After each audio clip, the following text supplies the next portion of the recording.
शक्तीपीठ महामार्ग रद्द होण्याच्या अनुषंगानं या ठिकाणी सर्व गावातून डोंगरसुने, सावळ, जांजणे या परिसरातून सर्व शेतकरी या ठिकाणी जमा झालेले आहेत आणि शक्तीपीठ महामार्ग हा रद्द झालाच पाहिजे। शक्तीपीठ हा आमच्या आयुष्याचा प्रश्न होऊ शकत नाही, कारण जमीन आणि जमिनीत पिकवलेले जे धान्य असेल, शेती असेल किंवा त्यातील जे झाडं आहेत, हाताच्या तळहातावर म्हणजे सांभाळल्यासारखे हा शेतकरी बागायत सांभाळत असतो। ज्या वेळेस एखादं लहान मूल जन्मास येते त्याचं संगोपन करताना एखाद्या मातेला ज्याप्रमाणे कष्ट घ्यावे लागतात त्याचप्रमाणे ह्या मातीत राबत असताना हा शेतकरी त्या मातीवर जीवापाड प्रेम करत असतो आणि ती माती आमच्यापासून विभक्त होऊ नये आणि त्या मातीतून आमच्या रानातून शक्तीपीठ महामार्ग जाऊ नये ही आमची शेतकऱ्यांची पूर्णपणे मागणी आहे।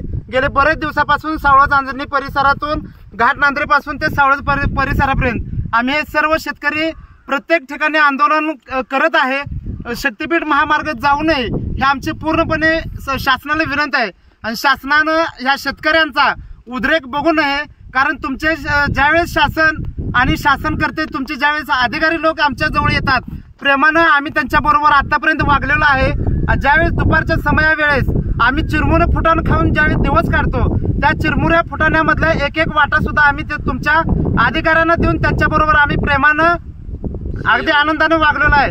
परंतु गेल्या काही दिवसापासून ते अधिकारी आमचं कुठल्याही प्रकारे म्हणजे ऐकत नाहीत आणि आम्ही ऐकत नाही म्हणून त्यांच्याबरोबर पोलीस गाड्या घेऊन त्यांच्या हातात ताटकी घेतलेली आहे। पण तुम्हाला शासनाला माझी एक विनंती आहे, जसं तुमच्या पोलिसांच्या हातात, अधिकाऱ्यांच्या हातात काटे आहे त्याचप्रमाणे आज आमच्याही हातात काटे आहे।